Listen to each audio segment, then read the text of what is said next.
decir, decir que hoy nos acompaña la doctora Adriana Mora García. Ella es abogada especializada en familia y en derecho civil. Doctora Adriana, buenas noches, ¿cómo me le va? Muy buenas noches, Andrés Felipe, Juan Carlos, muchas gracias por la invitación, muchas gracias a todos por estar aquí.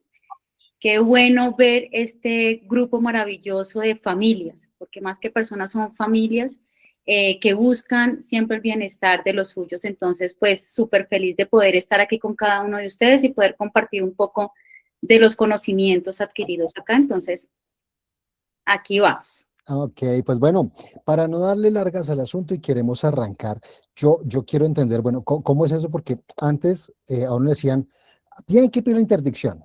Y yo tengo entendido, como cualquier otro ser humano que no estudiamos leyes, y yo que no hice Romanos 1, 2 y 3, quiero preguntar es,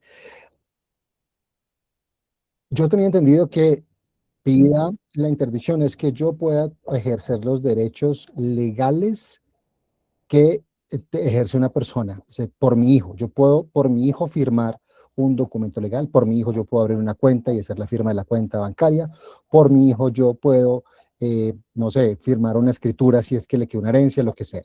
Es lo que yo tenía entendido por interdicción. Obviamente también es un tema de representación. Por ejemplo, sacar una autorización, un permiso, el pase de manejar cualquier cosa. Es lo que yo tenía entendido. Ahora lo que estamos viendo es que lo que hace es que hay un apoyo para que la persona en condición de discapacidad pueda ejercer su derecho, sobre todo que estamos en época de ejercer derechos, que es la próxima, ya este fin de semana es ejercer el derecho al voto. Eso es un derecho, no se lo deje comprar con un tamal, por favor. Ejercer el derecho. Entonces, en ese mismo orden de ideas, que las personas con discapacidad puedan ejercer el derecho y sobre todo, y esto sí lo digo muy con guantes de seda, pero quiero contarle que aquí a veces hacemos comentarios y charlas incómodas, pues también porque en esa interdicción yo decidía si a mi hijo o a mi hija, yo una vez decidía que tuviera una cirugía, por ejemplo, para que no tuvieran hijos. Y eso se hacía porque el papá soy yo y yo soy la mamá y mi hija no puede ir por ella misma, mi hija no puede ir por ella misma y se hacía todo el proceso. Ahora la figura no funciona, pero yo aquí lo dije muy escuetamente, muy a lo de Ruana.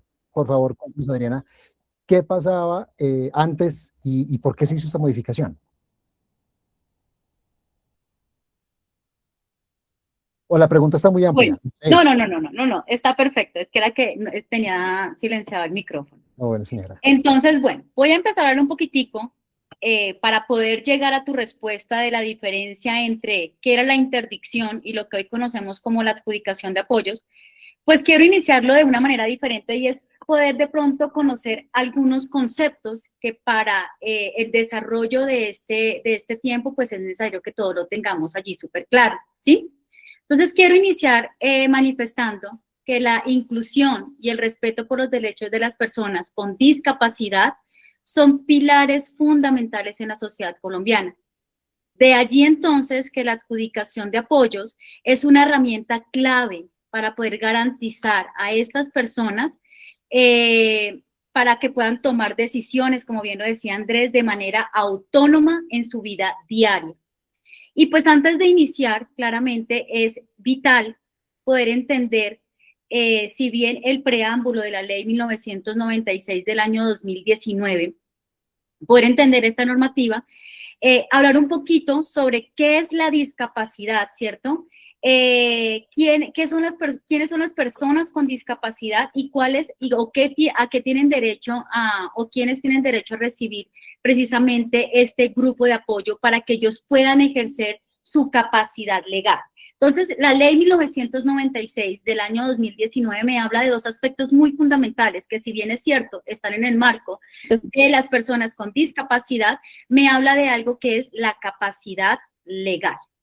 Entonces, cuando hablamos de capacidad, Andrés y demás oyentes, es importante comprender claramente este término de discapacidad, ¿cierto? El cual, según la Convención sobre los Derechos de las Personas con Discapacidad de la ONU del año 2006, dice lo siguiente, y abro paréntesis: un concepto que evoluciona y es el resultado de la interacción entre las personas con deficiencias y las barreras debidas a la actitud y el entorno que evitan su participación plena y efectiva en la sociedad, en igualdad de condiciones con como las demás personas. En este sentido, entonces lo que queremos decir con la discapacidad es que si bien es cierto, se concibe como la intensidad de apoyo que se requiere para una persona con un determinado diagnóstico, ¿cierto? Para realizar ciertas actividades. Pero ¿quiénes entonces son estas personas con discapacidad, cierto? Entonces, aquellas personas con discapacidad son aquellas que teniendo aún deficiencias físicas, ¿cierto? Porque conocemos que las diferentes discapacidades son física, visual, auditiva, discapacidad intelectual, psicosocial, múltiple, ¿cierto? Y encontrando pues que existen ese tipo de discapacidades, lo que se busca, que bien pueden ser de a largo plazo o de corto plazo, ¿cierto?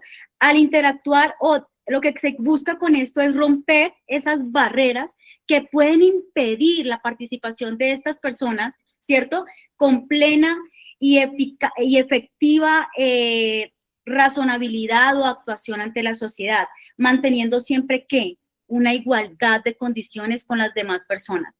De allí que me parece muy bonito que se hable de esto, porque no puedo creer entonces ahorita que una persona que tiene este tipo de discapacidad, sea cual sea de las que se nombraron ahorita, entonces deja de ser persona como antes se tenía o sencillamente se trate de una manera diferente o se crea que no tiene facultades para poder desarrollarse como las demás personas. Aquí se está rompiendo esa barrera y se está indicando de entrada son iguales a todos los demás. ¿Sí? Y para mí es importante que tuviéramos claro esto. Pero ahora bien, dentro de esta ley también se habla algo que es lo que Andrés estaba diciendo ahorita cuando habló del término interdicción y dice, yo como papá antes podía tomar decisiones por mis hijos, ¿cierto? Entonces ahí me lleva a algo que se llama la capacidad legal. Y realmente la capacidad legal consiste es básicamente en la habilidad que la ley reconoce a una persona para poderse obligar por sí misma, sin la intervención o autorización de otros, que era lo que Andrés estaba manifestando. Antes lo hacía yo como papá, ahorita está diciendo tú lo puedes hacer de manera autónoma sin la autorización de otra persona.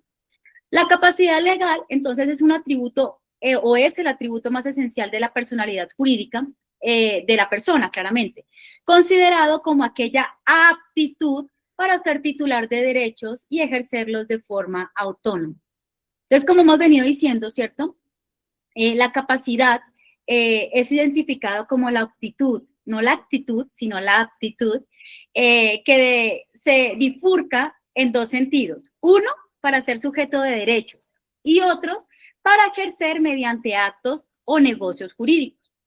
La capacidad entonces en abstracto para ser sujeto de derechos y obligaciones se conoce bajo la denominación de lo que estamos manifestando, la capacidad jurídica. De allí entonces que es la aptitud o capacidad en concreto para realizar actos jurídicos válidos y asumir en consecuencia derechos y obligaciones específicas, como pueden ser, por ejemplo, otorgar un testamento, comparecer a un concepto de testigos, intervenir en calidad de fiador, contraer matrimonio, ¿cierto? Ser constreñido por la devolución de un préstamo, bueno, todo este tipo de cosas que hacen parte de lo que es la capacidad jurídica, es decir, que yo me obligo, ya tengo la capacidad, entonces no solamente ejerzo un derecho, sino que también me obligo y soy responsable de las decisiones que tomo. Entonces, no sé si hasta allí, con respecto al término de capacidad jurídica y de discapacidad, esté claro o puedo continuar. Por el momento no hay manos levantadas. Por el momento no hay manos levantadas. Recuerden, por favor, que ustedes pueden colocar sus comentarios, sus preguntas acá en el chat. Los vamos a estar leyendo.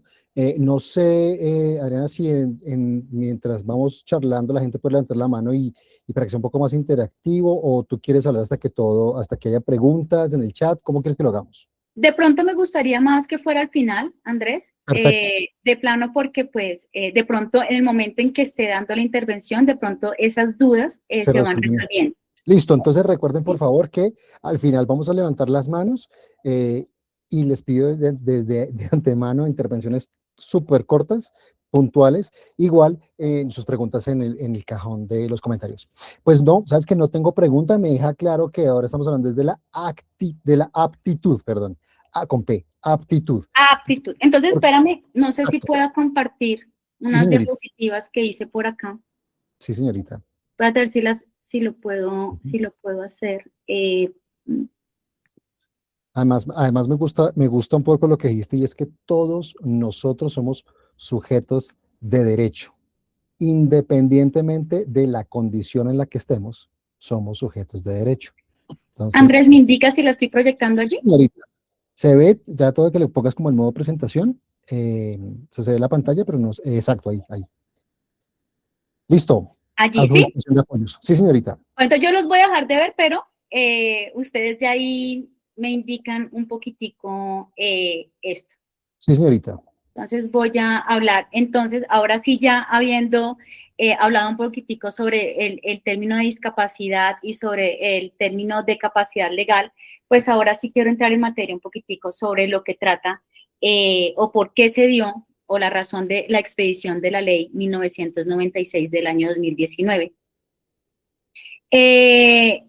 Esta ley lo que busca o lo que garantiza es el respeto de la dignidad humana, la autonomía individual, incluida la libertad de tomar sus propias decisiones, la independencia de las personas finalmente, y el derecho a la no discriminación. Dichos principios y derechos se encuentran establecidos en la Convención sobre los Derechos de las Personas con Discapacidad, la cual fue ratificada por Colombia y con la que se busca eliminar modelos de presidencia para convertir a la persona con discapacidad en el centro y en protagonista de su proyecto de vida. Y me parece hermoso cómo lo establece la ley 1996 porque dice que convierte a las personas con discapacidad en el centro y el protagonista de su proyecto de vida. De allí que no es las decisiones de otros para que la vida de esta persona con discapacidad se realice, sino que él mismo, la misma persona con discapacidad, es el protagonista para proyectar la vida como la quiere pues llevar. Entonces me parece muy bonito poderlo explicar desde ahí. ¿Cuál es el principal cambio que entonces se introduce la ley 1996? Entonces la ley precisa que siempre se presume la capacidad legal de todas las personas sin distinción y que en ningún caso la existencia de una discapacidad podrá ser motivo para restringir el ejercicio legal y el derecho a decidir de una persona. La ley parte de que las personas con discapacidad pueden tomar sus decisiones, expresar su voluntad y preferencia, obligarse y cumplir con sus obligaciones de manera autónoma, haciendo uso de apoyos si así lo requiere. Entonces, más adelante vamos a hablar de qué es esto de lo que estamos hablando de apoyos. Por esto, la ley 1996 del año 2019 eliminó, como bien lo decía Andrés, la figura de la interdicción, lo que quiere decir que a partir de que esta ley salió, se promulgó y que entró en vigencia, todo lo que tenía que ver con los procesos de interdicción fue eliminado y suprimido. Ya ahorita no se realizan trámites solicitando la interdicción de una persona y si aún en algún momento las personas fueron declaradas interdictas por parte de un juez de la República, todos los jueces debieron haber llamado en esos procesos de interdicción a una nueva audiencia para poderle adjudicar un grupo de apoyo para esas personas que fueron declaradas interdictas si así se requería. ¿Listo? Entonces se suprimió completamente. Señor. Adriana, estamos todavía en la diapositiva de cuál es el principal cambio que introduce la ley 1996. No sé si es cambio de diapositivas. No, eso lo estoy Ok, explicando un perfecto. poquitico la diapositiva. Vale. Pero entonces vamos a saber qué es la interdicción. Ahorita Andrés nos decía qué era la interdicción, ¿cierto? Pero anteriormente, este trámite o este proceso consistía o rodeaba de una aparente seguridad y protección para las personas con discapacidad. Sustraía de manera total la capacidad jurídica de la persona sujeta a trámite por medio de una declaración judicial. ¿Ello qué quiere decir? Que una persona que estaba bajo un proceso de interdicción o que hubiese sido declarada interdicta no podía tomar sus propias decisiones o decisiones relevantes para su vida, como firmar, por ejemplo, lo que yo les decía inicialmente, firmar un contrato, tener inclusive una cuenta bancaria, poder casarse, poder realizar sus propios procedimientos médicos, ¿cierto? Entre otras cosas, sino que era a partir de un tercero, de una persona, que era la que iba a ser el curador, ¿cierto? De esta persona declarada interdicta, quien era el que iba a asumir por completo los designios de la vida de esta persona. Es decir, yo me alejaba de mis propias decisiones para que fuera otra persona quien tomara absolutamente todas las decisiones por mí. Y llámese decisiones no únicamente personales, sino también a nivel de contratación, ¿cierto? Si yo iba a necesitar un contrato con otro, ni siquiera cuentas bancarias era habilitado para que una persona declarada interdicta lo hiciera, sino que todo era a través de esta persona que era conocida como su curador. ¿Listo? Siempre por lo general había un curador principal o un curador suplente, ¿cierto? O dependiendo de los que quisieran estar allí. Entonces, anteriormente en esto consistía el proceso de interdicción. Pero ahorita hablamos de un tema, ¿cierto? Pero con la adjudicación de apoyo, para hablar de la adjudicación de apoyo que ya la explicamos hace un momento, también tocamos un tema muy importante y es respecto de la valoración de apoyo. ¿Por qué es importante hablar de este tema? Porque lo que se busca en sí con la valoración de apoyo es que la persona pueda identificar cuáles van a ser sus necesidades. Entonces, esta valoración de adjudicación de apoyo la valoración es un proceso técnico, gratuito y obligatorio que estableció la ley 1996, que busca claramente poder determinar o que las personas con discapacidad, ¿cierto?, tomen sus propias decisiones, pero que indiquen en qué área específica es que necesitan esta valoración.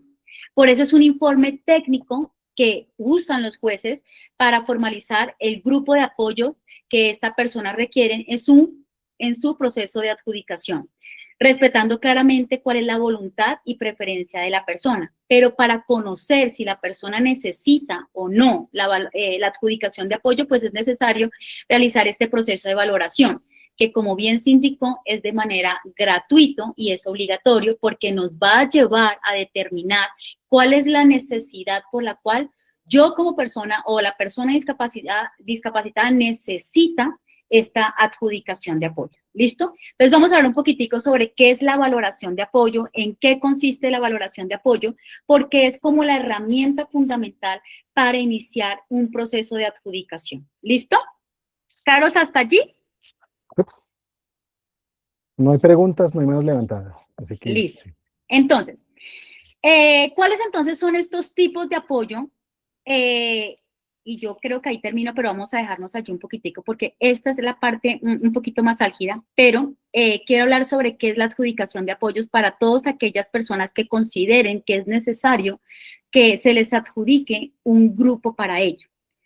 Para iniciar este proceso de adjudicación de apoyos, entonces es necesario, ¿cierto?, que todas aquellas personas que consideren que necesitan una asistencia o requieren de una ayuda o de una persona, ¿cierto?, bien sea del grupo familiar y demás, pues que se le puedan identificar para qué es que requieren el grupo de apoyo. Y estos aspectos son importantes porque lo que permiten, entre otros temas, claramente, es que nos va a permitir tener claramente unos lineamientos para que se puedan establecer estos grupos de apoyo.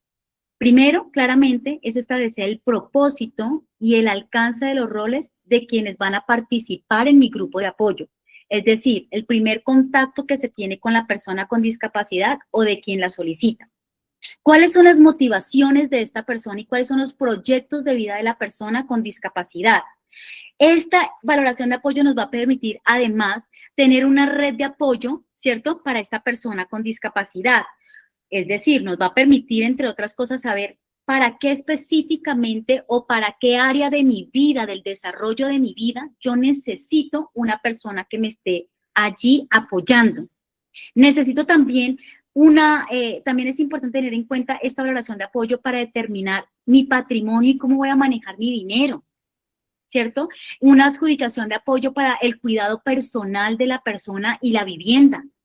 Un lineamiento para determinar el grado de salud, si yo necesito a una persona para que para que me acompañe en todos mis tratamientos, pero que al mismo tiempo esté pendiente de mi salud, ¿cierto? De mi salud, bien sea mental, de mi salud inclusive reproductiva, ¿sí? Necesito conocer con esta valoración de apoyos si lo que se busca como tal es o está tendiente a la parte de trabajo, de poder generar ingresos. Bueno, una persona que esté aquí que me pueda ayudar para que yo pueda trabajar y generar mis propios ingresos. Necesito una persona para mí o para mi grupo, ¿cierto?, de apoyo, que me apoye claramente en el acceso a la justicia, en la participación ciudadana a la que estaba hablando ahorita Andrés, que vamos ahorita para ejercer nuestro voto este domingo. Entonces, la valoración de apoyo me permite, ¿cierto?, o va a permitir, bien sea a la persona tomar esa decisión, porque se puede hacer de manera autónoma, y ya les voy a explicar más adelante ante qué ente se puede utilizar se puede realizar o iniciar el proceso de adjudicación de apoyo, pero le va a permitir a través de la valoración indicar para qué requiero, ¿cierto?, este grupo de apoyos, para formalizar el ejercicio de la capacidad jurídica de cada una de las personas que tienen discapacidad. Conocer para qué área específica. Anteriormente, con el proceso de la interdicción, que se le adjudicaba a un curador, se indicaba, no, tú eres el curador, tú vas a cuidar de él para lo que necesite, ¿cierto? Y habían personas que podían de pronto tener ataques epilépticos, pero que aún eran conscientes de muchas cosas. Pero aún así, si ya no podían trabajar, o sí, acá no, él puede decir, no, mira, yo necesito únicamente un grupo de apoyo para ciertas cosas, para ciertas áreas de las que acabo de nombrar yo, para ciertos aspectos que se deben tener en cuenta una vez conforme el dictamen de valoración de apoyo. Ahora, ¿puede ser usado este informe de apoyos para mi adjudicación la solicitud de adjudicación de apoyo? Claro que sí, porque una vez emitido el informe final de valoración de apoyos, bien sea de manera informal o privada por la persona con discapacidad, se puede usar para acudir, bien sea a una notaría o un centro de conciliación para formalizar los apoyos a través de un acuerdo de apoyo o de directivas anticipadas, ¿cierto? O bien sea para iniciar el proceso de adjudicación de apoyo vía judicial, que si lo vamos a hacer por vía judicial, es decir, ante la decisión de un juez de la República, entonces voy a replantear esto primero. Lo primero es que yo sí o sí para iniciar este proceso de adjudicación de apoyos voy a necesitar de una valoración de apoyo que me va a permitir de manera técnica identificar para qué requiero yo desde mi capacidad, ¿cierto? O desde la discapacidad de la persona, determinar para qué áreas específicas que requiero esta adjudicación de apoyo. Si las personas aún son conscientes de la toma de decisiones, porque acuérdate que hablamos de diferentes tipos de discapacidades que pueden ser físicas, no siempre son de que las personas no puedan tomar decisiones, ¿cierto? Pero que sí requieren para algo, lo pueden hacer de manera autónoma. Y lo pueden hacer bien sea a través de las notarías que se encuentran habilitadas para eso o ante centros de conciliación habilitados para los mismos. No es cualquier notaría, sino las que están autorizadas para tramitar claramente la adjudicación de apoyo. Ahora bien, si no lo voy a hacer yo de manera directa, sino que lo voy a hacer, bien sea a través de otra persona, ¿cierto? Que otra persona diga, no, mira, esta persona necesita una adjudicación de apoyo, necesita un grupo de apoyo, entonces me voy ante la vía judicial. Y en este caso, claramente, yo también, siendo discapacitado, pero conociendo y teniendo conciencia, puedo iniciarlo bien sea también ante un juez y para eso se abren dos procesos específicos. Uno, que es el proceso de adjudicación de apoyos, que he conocido como jurisdicción voluntaria, que es un proceso a través del cual la misma persona con discapacidad acude ante el juez para solicitar la formalización a través de un proceso que claramente va a resultar con una sentencia. Pero hay una segunda instancia que bien sea ante el juez de la República, que es a través de un proceso de adjudicación de apoyos, pero por vía verbal sumaria, que es otro tipo de proceso. En este proceso, entonces, a través de una tercera persona, o es una tercera persona que acude ante el juez para solicitar la formalización a través del proceso, claramente, y que va a tener como resultado una sentencia de una persona que tiene discapacidad. Entonces, la persona que tiene discapacidad puede hacerlo de manera autónoma ante esos entes privados, pero también ante el juez de la República a través de un proceso de jurisdicción voluntaria. O una tercera persona, ¿cierto? Dice, no, mira, él necesita una adjudicación de apoyo, yo lo puedo iniciar, ¿cierto? Entonces, por ejemplo, voy a poner acá un ejemplo. Mi madre, bueno, no, mi madre, por ejemplo, sufre de Alzheimer, ¿sí? No, claramente que no, pero digamos que mi madre llegara a sufrir de Alzheimer más adelante, o mi padre llegara a sufrir de Alzheimer más adelante, y yo veo que sus cosas ya se le están olvidando completamente, ya es de avanzada edad, y yo digo, no, mi padre necesita, yo, hija, y sé que mi padre necesita un grupo de apoyo para que le pueda, para que le pueda servir a él para la toma de decisiones, De ¿sí? acuerdo. Entonces, por ejemplo, para la administración de su pensión, para que mi papá, para todas las atenciones médicas que mi papá requiere, sus tratamientos, que sea el grupo de apoyo quien esté pendiente y esté velando porque a él se le asignan las respectivas citas médicas, ¿sí? Entonces, todo esto es necesario y lo puede hacer una tercera persona solamente si se hace a través de esto. Y claramente, vuelvo y reitero, es necesario tener esa valoración de apoyos. Adriana, y tal y como lo dices tú, no solamente hablamos de personas con discapacidad cognitiva, sino también para personas de la tercera edad, con otro tipo, digamos, que pueden tener de dolencias, de enfermedades, y también personas con discapacidades físicas, porque efectivamente, si una persona pierde, no sé, sus manos o tiene una amputación de los miembros superiores, pues la huella de dónde, ¿no? Entonces, porque aquí pedimos huella para todo. Quiero aprovechar este instante para decirles que no han pasado diapositivas porque estábamos explicando esta diapositiva, se quedaron acá. Y también queremos decir una cosa que decía Adriana muy bien, es que es para poder ejercer nuestros derechos. Derecho, por ejemplo, como este fin de semana. Pues, este tema, cuando yo voy al juzgado, ¿cuáles son como los gastos y ese proceso, ese trámite, qué tanto me puede demorar para mí, si hoy en día tenemos un requerimiento? ¿Me estás escuchando ahí? Sí. Sí, señora. Perfecto. Okay. Bueno, estaba ahí ahorita leyendo algunas preguntas, entonces, Sí, para finalizar, hacerlas, pero bueno, vamos a concluir primero con este tema y vamos a abrir un espacio pequeño para entonces las preguntas, ¿vale? Gracias. Entonces, retomando lo que decía Andrés, ¿cierto?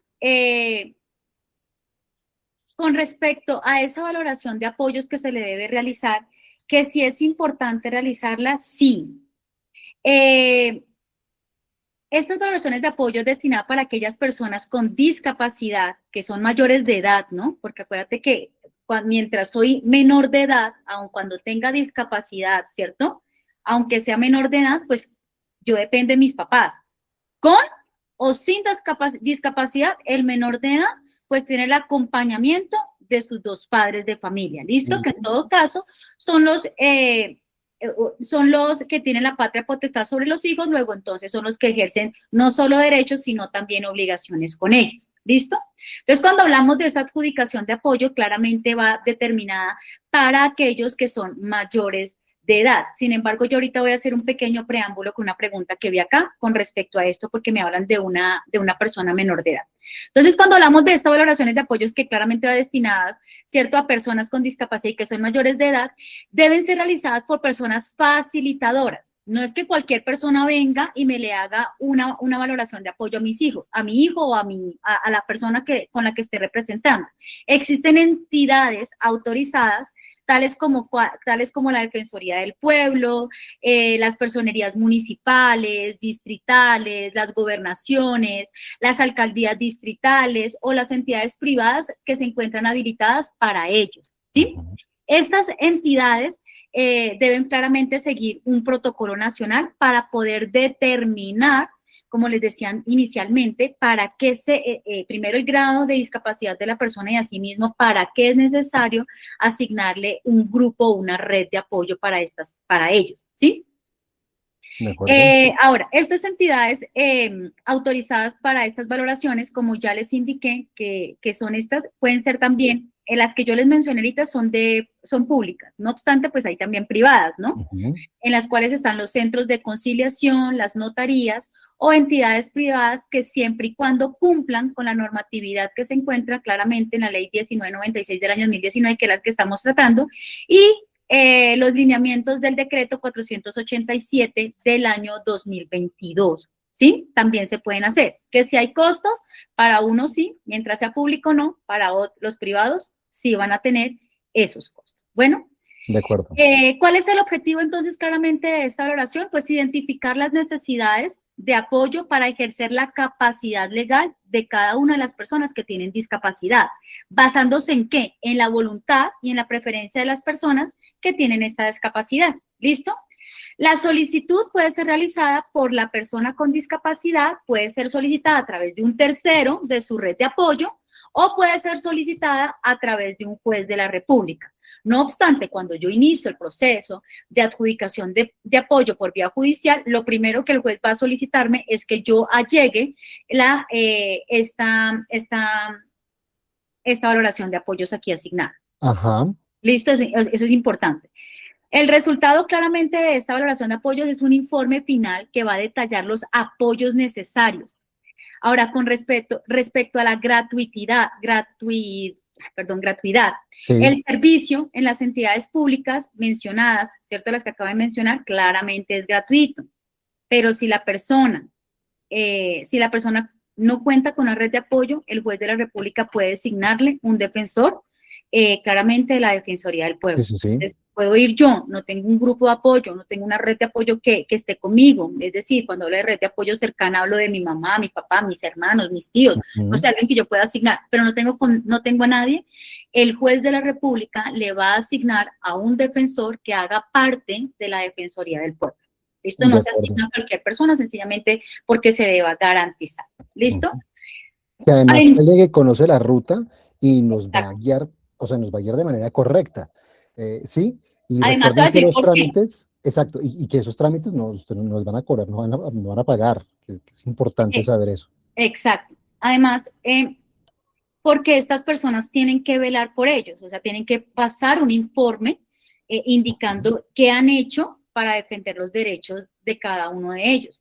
Entonces, voy a hablar un poquitico, ya para cerrar ese tema y como abrir espacio a las preguntas, de cómo es el procedimiento entonces para la adjudicación de apoyos. ¿Listo? Después de haber indicado todo lo demás, claramente lo primero es la identificación de necesidades.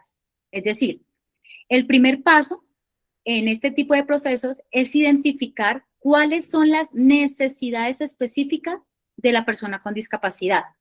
Esto puede incluir claramente asistencias para tomar decisiones financieras, médicas, educativas, entre otras. ¿Bien? ¿Qué se busca entonces con esta adjudicación de apoyos?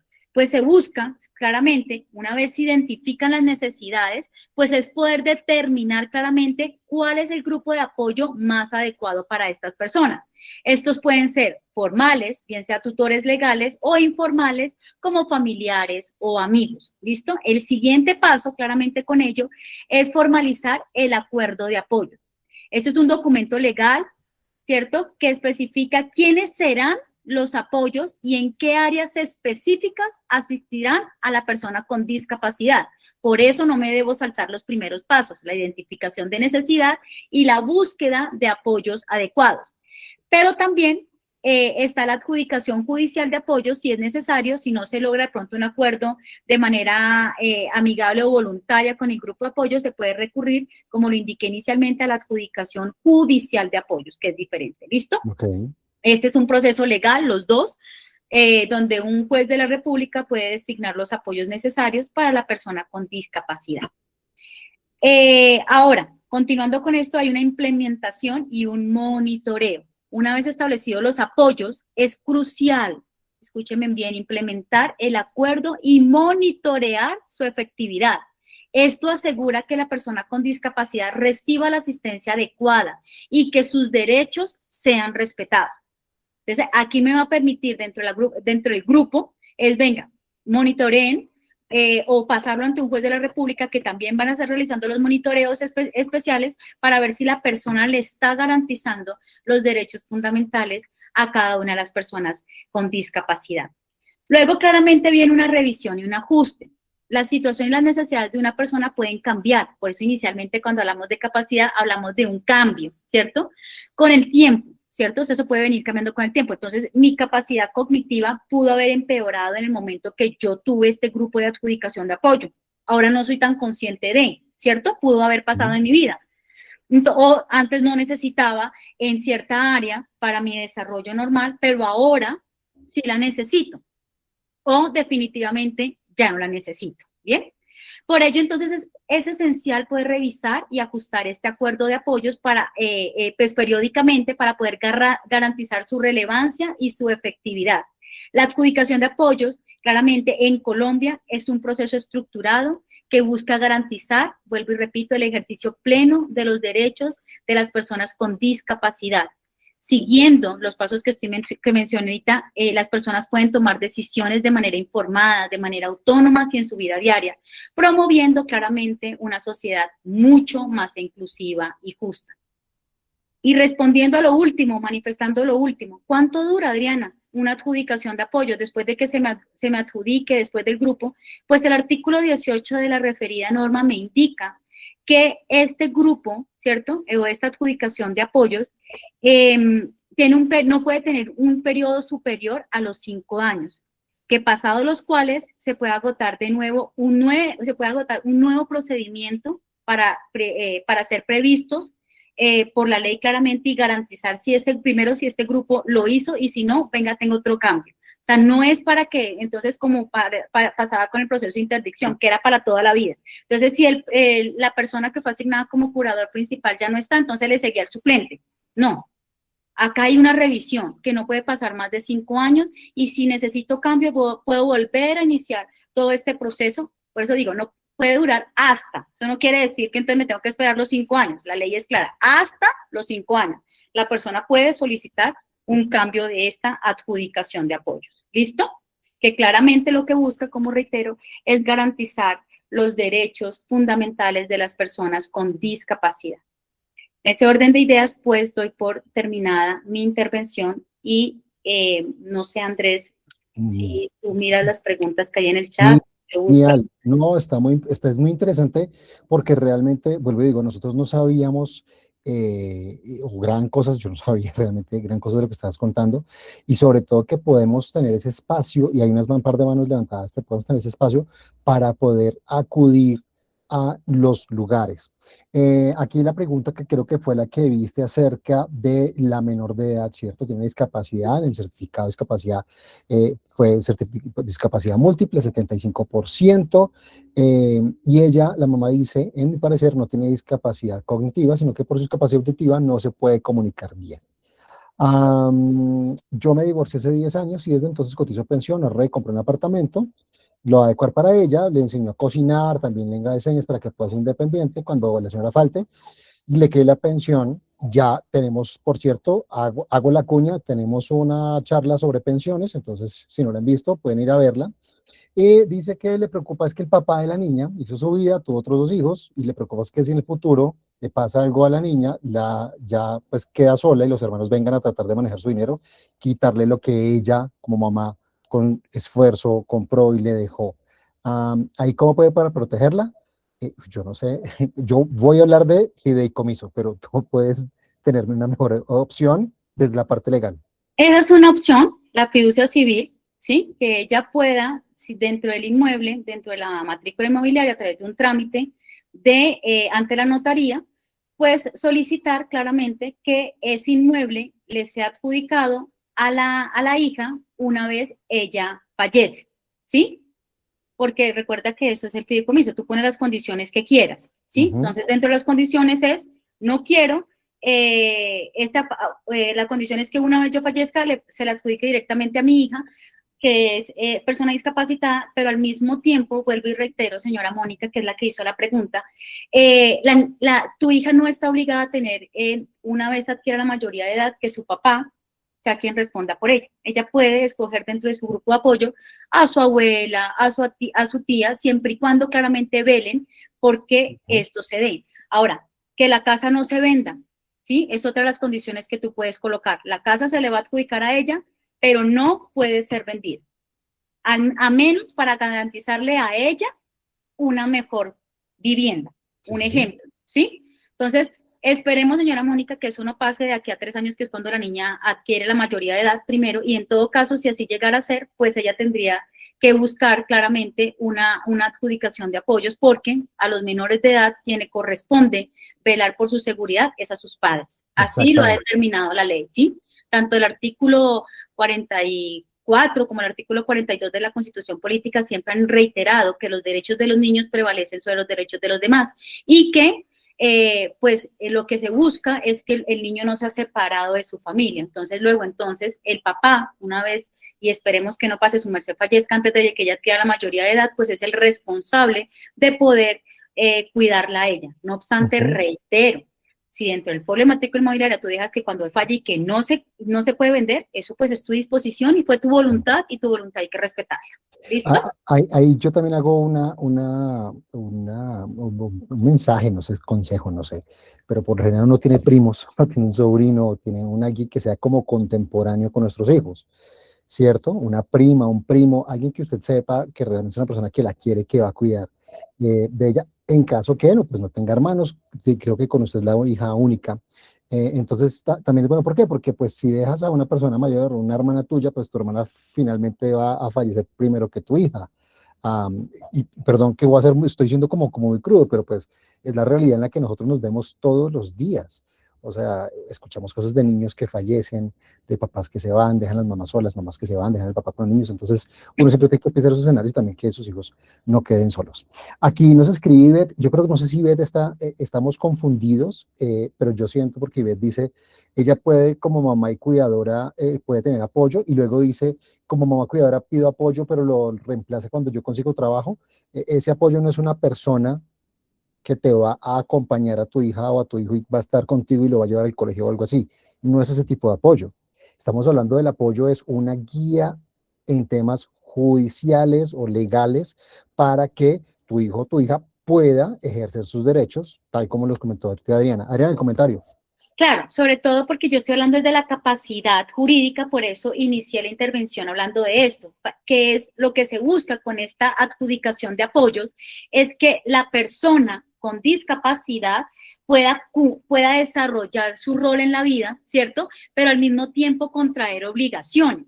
Porque ¿qué pasa en Colombia? Ni los menores de edad, por ejemplo, un menor de edad no puede firmar un contrato por el simple hecho de ser menor de edad. Ya cuando adquiere la mayoría de edad, pues se hace sujeto a derechos y obligaciones de su edad. Lo que pasa con las personas discapacitadas era que antes se le adjudicaba a una persona que era conocida como curadora en el proceso de interdicción y él tomaba sus decisiones. Estoy hablando de sus decisiones, por eso hablé a nivel de médicos. Entonces, mira, necesito una persona que si necesito hacerme un tratamiento firme por mí, pueda firmar por mí. No es la persona que lo acompañe todo el tiempo, aunque si esta persona necesita también alguien que lo cuide, por eso yo hablé de varios puntos que es lo que se busca con la interdicción, de establecer para qué, perdón, en el proceso de adjudicación de apoyo, establecer para qué requiere esta red.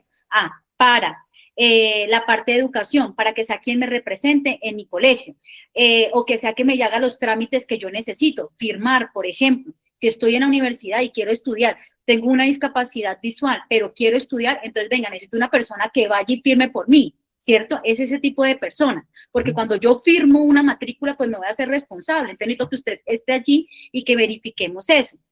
Si quiero abrir una cuenta bancaria, pues que yo la pueda abrir, pero que entonces tú estés también pendiente de eso, o que tú seas la persona que firmes por mí, ¿sí? Pero la decisión la voy a tomar yo, por eso hablé de la capacidad jurídica más allá de un acompañamiento que si la persona lo requiere, pues también se puede hacer. Pero acá es para hablar de la capacidad jurídica de las personas que antes no se tenía con el proceso de interdicción. Tal cual. Ahí María Carmen Díaz, ahí sí no sé, como un comentario slash pregunta, creo que es más comentario porque ella hablaba, venga, los trámites en teoría le habían dicho que era Secretaría de Salud y temas de notaría, obviamente nos lo dijo la doctora Adriana y es en las notarías que tienen el proceso para eso, o sea, si yo voy a cualquier notaría seguramente me van a cobrar y seguramente no tienen ni idea y por eso me cobran, porque no saben de lo que le estamos hablando. Entonces tendríamos que buscar como cuál sería esa lista. Yo no sé, Adriana, si de pronto nosotros más adelante podríamos tener o la buscamos. No, Señora. por eso les hablé inicialmente que cuáles son las entidades públicas y las entidades privadas. Si yo me voy a una entidad privada, me van a cobrar, ¿cierto? Ahora, son costos bajos, ¿no? No es que te van a cobrar un salario ni siquiera eso, ¿sí? Pero si me voy ante entidades públicas, que por eso hice la mención de la personería, para hacer la valoración de apoyo, ¿sí? Porque cuando lee este tipo de valoración de entidades públicas es para hacer la valoración de apoyo que se requiere para iniciar el proceso de adjudicación, que lo puedo iniciar bien sea ante una notaría o centros de conciliaciones habilitados para ellos, o me puedo ir ante el juez de la República, pero sí o sí necesito una valoración de apoyo, que no es la adjudicación de apoyo. La valoración de apoyo, por eso hablé de que era un concepto técnico, entre otras cosas, para determinar para qué es necesario el uso o para qué requiero yo que se me adjudique un grupo de apoyo. La valoración de apoyo me va a permitir eso. ¿Dónde se puede realizar esas valoraciones de apoyo? Claramente ante las entidades públicas que manifesté, que no tienen ningún costo, que son la personería, que son la defensoría, que son las entidades distritales y demás, que les nombré ahorita inicialmente. La adjudicación de apoyo se puede iniciar ante notaría o ante centros de conciliación, es el trámite, porque la valoración se hace en esas entidades que les manifesté. Si me voy a realizar el trámite, ante notarías o centros de conciliación habilitados, lo más probable es que tenga un costo. Pero si me voy ante los jueces de la República, bien sea de manera personal, yo como persona discapacitada, voy a inicio el trámite de adjudicación de apoyo, o una persona externa, una persona pues sí, una persona externa lo quiere iniciar porque dice, no, mira, esta persona lo necesita, ¿cierto? No, pues obviamente ante los jueces de la República no hay costos. ¿Por qué? Pues porque ellos garantizan el derecho a la defensa, ellos garantizan el derecho al debido proceso, son derechos fundamentales que nos asisten, ¿cierto? Al poder intervenir y demás. Ajá, exacto. Por favor, no bajen las manos los que han levantado las manos. Ya estamos en el momento de lectura aquí de las preguntas.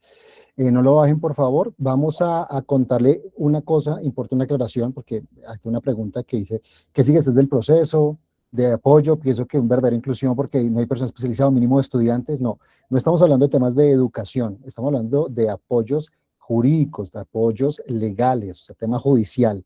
Entonces, no es el espacio de educación. Tenemos unos videos de educación, por favor vayan al canal de YouTube y los pueden ver.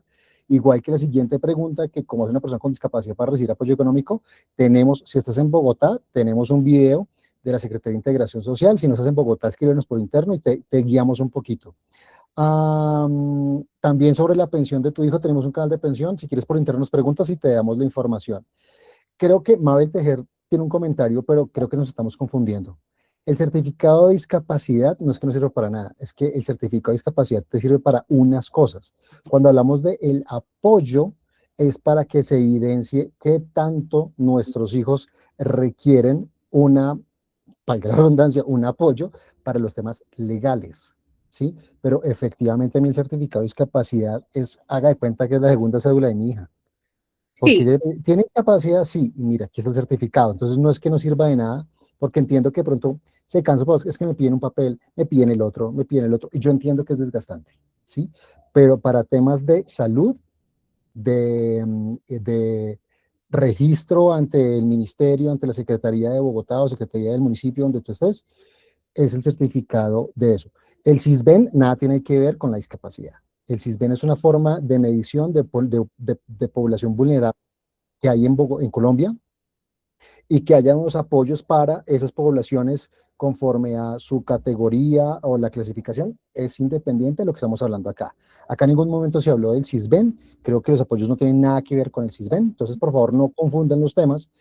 Si tienen dudas, yo siento que sería un buen espacio, no sé si Adriana, si ellos quisieran contactar, las familias que están acá quisieran contactarte, porque tienen dudas, porque siento que de pronto a veces en el mismo desconocimiento que tenemos los papás mezclamos muchos temas y a veces nos confundimos de todo. Por eso les decía, es importante que seamos responsables y lo que buscamos con nosotros en la red es justamente darles información clara. Al principio, y te cuento, Adrián, al principio había un montón de cosas, no, que hay que hacer esto y venga, no, espérense un momentico. Yo tuve que ir a la Secretaría de Integración Social a preguntar bien cómo era el tema, hicimos un video, lo montamos y les contamos a la gente, la verdad es esta, porque se aprovechan de nosotros, se aprovechan del desconocimiento, se aprovechan que son personas de tercera edad, se aprovechan que son personas que, digamos, que no tienen, y me van a disculpar lo que voy a decir, pero pronto es gente que, pues, que no tiene, digamos, que no ha podido tener la oportunidad de tener mucho conocimiento en temas legales o de procesos y demás, y la gente simplemente a uno le da tres vueltas. Me ha pasado a mí, o sea, se los digo, o sea, a todo, hay gente muy astuta que lo que busca es sacar una plata, o cómo buscar, porque ya hemos hablado acerca de cómo la discapacidad la han tomado como negocio. Entonces nosotros no somos partidarios de eso, pero siento yo que aquí mezclas tres temas que son independientes, certificado de discapacidad es una cosa, el tema del CISBEN es otra cosa, y estos apoyos son otra cosa. Entonces, Adriana, no sé si hay forma que nos regales tu teléfono para las personas que se quieren contactar, sin caso que necesiten como una asesoría contigo. Nos gustaría mucho pues que por favor nos pudieras comentar algún correo electrónico o tu teléfono para que la gente Listo. te pueda... Y ahorita te lo comparto, entonces quiero como también ir cerrando y es, Sí, voy a responder una pregunta de de una de las las personas de que estoy viendo acá que la mano me lleva levantada. a responderte tu pregunta, Bueno, a ampliar lo que tú estás diciendo. ok. Entonces me preguntan, soy madre con un chico con síndrome de Down, soy pensionada, ¿a quién le dan la pensión cuando yo fallezca si no hay hermanos ni papá? Aquí me voy entonces a lo que Andrés estaba hablando y era poder traer o clarificar un poco este tema de la adjudicación de apoyos, que reitero, ¿cierto? Lo que busca es que la persona con discapacidad ya no es que no pueda decir que no tiene entonces responsabilidades, que ya no puede tener obligaciones, que ya no puede tomar sus propias decisiones, que no pueda proyectarse en su vida. No, eso queda abolido. Entonces, teniendo en cuenta esta pregunta que me están haciendo acá, ¿aquí operaría la adjudicación de apoyos? ¿Por qué? Bueno, me muero, ¿a quién entrega, a quién le queda mi pensión? Le va a quedar a tu hijo, porque tu hijo, por tener discapacidad, ¿cierto? Es una de las personas de mayor o personas sujetas de mayor protección por parte del Estado. Recordemos por el Estado cuáles son las personas de mayor protección, los niños, los menores de edad, Ujú. ¿cierto? Están los adultos mayores y están las personas con discapacidad. Entonces, esos tres grupos poblacionales, ¿cierto? Son personas de mayor protección por parte del Estado. Entonces, ¿a quién le va a quedar? A tu hijo. Pero entonces la siguiente pregunta es, pero mi hijo tiene síndrome de Down, ¿cómo va a administrar sus dineros? Entonces ahí es donde viene la red de apoyo, la adjudicación de apoyos. Ahí es donde se le inicia a tu hijo una adjudicación de apoyos, que si no tiene hermanos, no tiene tíos, no tiene familiares, como les indiqué inicialmente, le van a asignar a él un defensor de los que se encuentran de la lista o que son defensores, ¿cierto? Ya escritos, defensores públicos para que administre los bienes de tu hijo, de tal forma de que a él no se le dejen de garantizar sus derechos. Por eso cuando yo hablé inicialmente de una valoración de apoyos, no es un certificado, no, es un estudio, es un análisis técnico, conceptual, que lo que le va a permitir a las personas con discapacidad es poder determinar o identificar cuáles son esas necesidades específicas, ¿cierto? De estas personas para que puedan incluir o puedan solicitar esa asistencia para tomar decisiones en todos los ámbitos, decisiones financieras, médicas, educativas, entre otras. ¿Sí? Ese es el grupo, ese es realmente la valoración de apoyos que se requiere para que se le adjudique un grupo de apoyo, que yo lo puedo escoger, pero que me lo pueden escoger si no tengo. Entonces, Ok, no quiere decir que tu hijo no vaya a quedarse con su pensión, claro que sí. Es una persona de especial protección por parte del Estado. de acuerdo. Voy a Tenemos, dejar en el chat mis números telefónicos gracias. o mi correo electrónico para que allí me puedan escribir y con gusto, claramente les iré respondiendo, Gracias. ¿vale? Y tenemos una mano levantada, tenemos tres manos. Si tenemos ese tiempo todavía, Adriana, una pregunta de las de mano levantada. Dale, ¿Una? una. Gracias. Sí, Luis Alejandro, cuéntanos por favor cuál es tu pregunta. Hola, buenas noches. Bueno, el problema es que la explicación me da para varias como cuestionamientos que tengo. El primero, lo que he escuchado hasta el momento y me ha pasado en otros espacios. Hay un enfoque, pues claramente porque es la realidad, en hijos en condición de discapacidad. Ujú. ¿Y qué pasa en el caso de padres con discapacidad, que es, por ejemplo, mi situación? ¿Qué pasa en el caso de hijos cuidadores? Yo soy cuidador de mi mamá, que es persona con discapacidad psicosocial y es persona mayor. Por ejemplo, el tema de las herencias o las pensiones probablemente a mí no me cobije. Entiendo que si yo quisiera tener una parte de la pensión de mi mamá, tengo que tirármele a un Transmilenio o echarme ácido en los ojos o algo por el estilo para que el porcentaje de discapacidad me cubra. Lo pongo así crudo porque es, digamos, como la situación. Claro. En tanto he escuchado lo que ustedes estaban mencionando, que es mucho más fácil si es el hijo la persona que va a recibir una pensión. Por parte, el hijo en condición de discapacidad recibiría una pensión mucho más, digamos, más fácilmente. Eh, el otro que me da para preguntar es lo que sucede con los regímenes especiales tipo militar y policía. Situación particular. Por ejemplo, el tema de las medicaciones, ellos lo manejan a su antojo. El tema de los servicios que se ofrecen para poblaciones específicas también es designio de ellos. No hay una articulación con el resto del sistema. Por ejemplo, las manzanas del cuidado, el CADIS, la Casa de la Mujer, asociaciones, los programas de relevo para cuidadores. Yo en el 2022 tuve la fortuna de quedar en un programa de relevo para cuidadores. No sé qué pasó con eso para aquí, para el sector. Y los regímenes especiales no están como metidos como en ese tema. Por tanto, pues el tema de las redes de apoyo comunitario o las familiares también quedan ahí como volando. Caso particular también, el desarchivo de la sentencia, porque nos tocó hacer eso de esa manera, está tremendamente demorado porque los juzgados, sobre todo los de familia, los están moviendo para la 32 con séptima y eso está una locura. ¿Qué hacer en ese caso? Ya estamos como tratando de mirar otras posibilidades, pero sigue siendo un trámite tremendamente dispendioso y lo que nos han dicho por ahora es que se puede demorar 4 meses, 6 meses o de ahí en adelante. Se hablaba también de un proyecto de subsidio para cuidadores que a mí me serviría cantidades, pero el estado del arte, ni idea qué ha pasado con eso. He Bueno, tratado de formarme como cuidador porque pues creo que nadie sí. dice, voy a elegir ser cuidador de mi papá o de mi hijo y voy a tener una persona en condición de discapacidad, porque sí, porque se me antoja.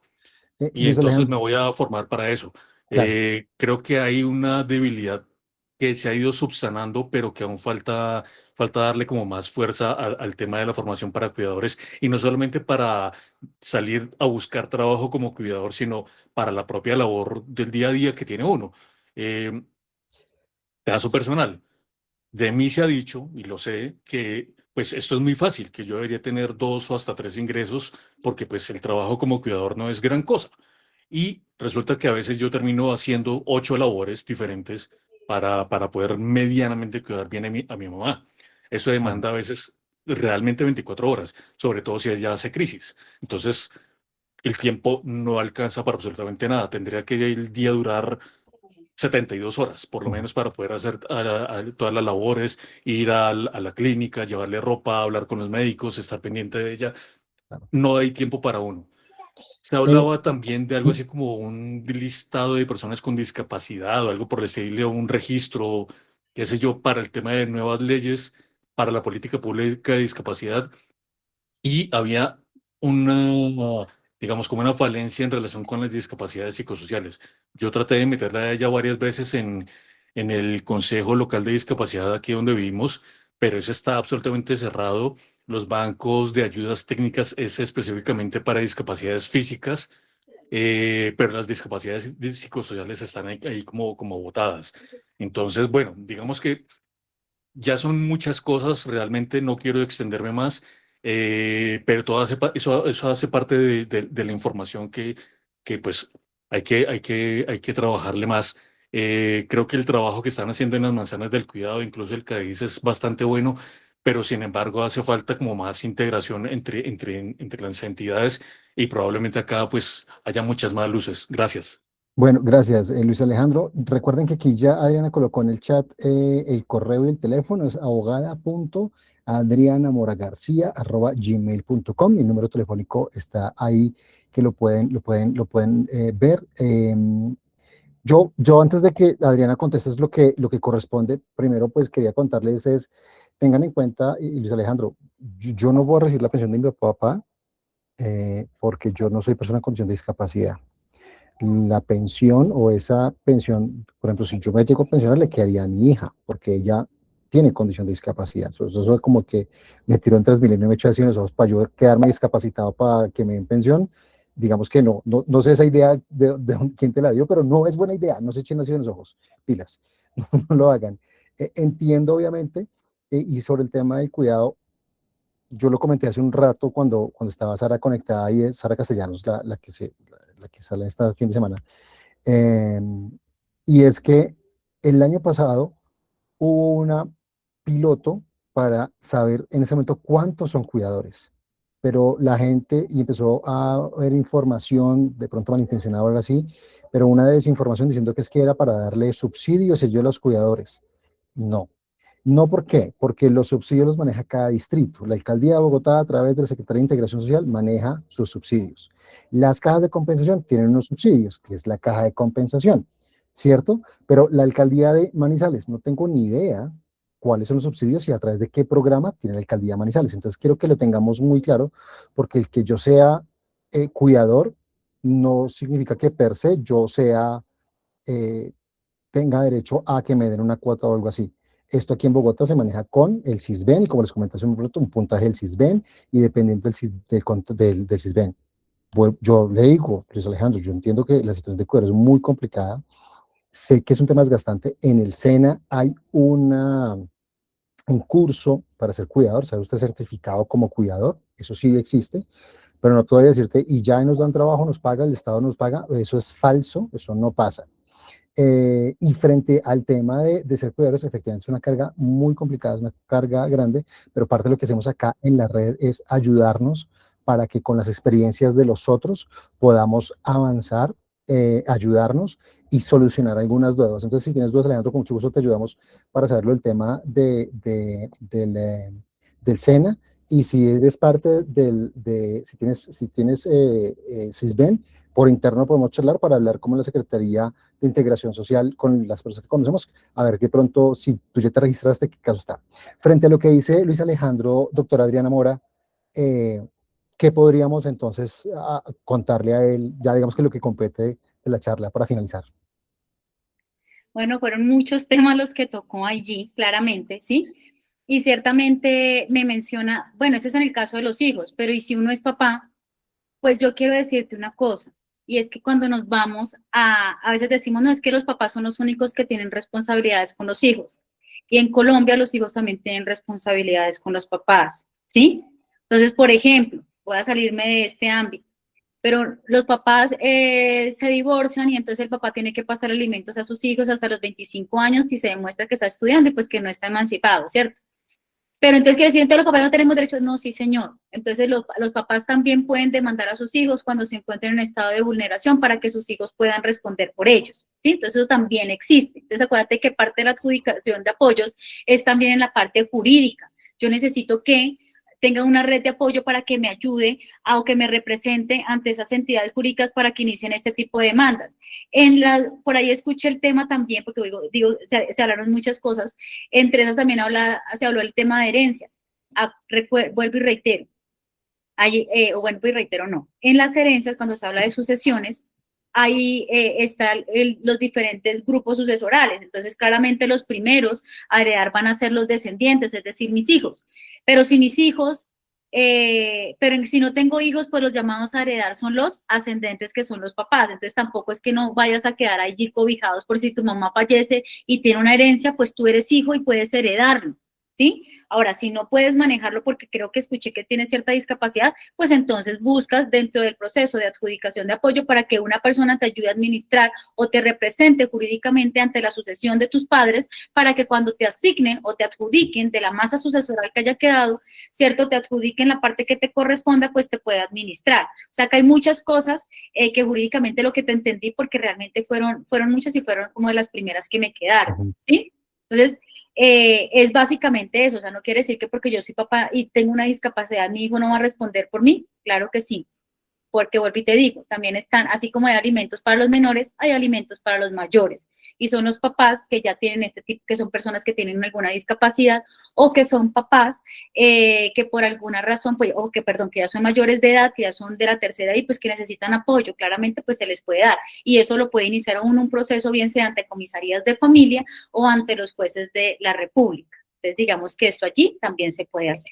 Adriana, pues gracias, con eso me quedo con esa parte de que tanto los hijos tienen derecho para con sus papás como los papás para con los hijos. Es maravilloso. Y creo que ahí cabe perfectamente el ejemplo que decías. Si mi papá tiene Alzheimer, pues yo tengo que pedir el apoyo para el día de mañana yo ir y ayudarle a firmar a su pensión, a reclamar su pensión, no sé si tiene un apartamento para ir a reclamar los arriendos por él, o sea, lo que sea necesario. Adriana Mora García, doctora, muchísimas gracias por el tiempo, por acompañarnos. Ya se cumplió el tiempo, sé que tienes que abandonarnos. Gracias a cada una de las familias que están ahí conectadas con nosotros. Usted que está viendo esto a través de YouTube, recuerda estar atento de nuestros canales de Facebook, de TikTok, WhatsApp, haga parte de la comunidad y ahí va a estar enterado cuando tenemos estos espacios para que pueda conectarse, preguntar en vivo. Si tiene preguntas, déjenlas acá en el cajón de comentarios que con mucho gusto les diremos. Adriana, unas palabras de despedida, por favor. Bueno, a todos muchísimas gracias, a Juan Carlos, gracias por la invitación, a Andrés por haber estado aquí, que hoy te conozco, gracias por haber conducido de la forma en que llevaste pues esta reunión, a todos los que se hicieron presentes, muchísimas gracias, en lo que pueda pues estaré atenta, muy probablemente, o si en algún momento no les llego a responder, tranquilos, me pueden escribir por WhatsApp y yo les voy respondiendo, lo mismo correo electrónico, lo que necesiten pues aquí con mucho gusto, recuerden que estamos para eso, para podernos apoyar todos y bueno, a todos muchas gracias por su tiempo, disponibilidad, gracias por sus preguntas, gracias por estar atentos, gracias por importarle estos temas, sobre todo por las personas con discapacidad, ¿no? Por estas personas que requieren de tanto amor, cuidado, protección por parte del Estado, a ustedes que están siendo cuidadores, gracias por cuidar de estas personas. Sé que en algún momento puede ser muy, muy denso el trabajo, pero sin embargo, ahí se ve el esfuerzo de cada uno de ustedes para proteger y garantizar y amar a estas personas que realmente tanto lo necesitan. Entonces, muchísimas gracias a cada uno de ustedes, un abrazo y pues en lo que necesiten aquí estaré para ustedes. Muchas gracias. Adriana, muchas gracias, te agradecemos mucho por este espacio, gracias por sacar estos momentos para las familias. Esto es un trabajo de dos padres cuidadores juiciosos que quisimos unir a los cuidadores y soñamos que la comunidad como tal construyamos para nuestros hijos. Adriana, muchas gracias por este momento, por todo el momento que nos regalas de tu profesión y nosotros sabemos que esto es una bendición para nosotros y para las familias que podamos contar acá con un asesoramiento jurídico. Muchas gracias. No, a ustedes, muchas gracias, de verdad, vuelvo y reitero mi admiración por cada uno de ustedes. Una feliz noche y que estén muy bien. Hasta luego, feliz noche.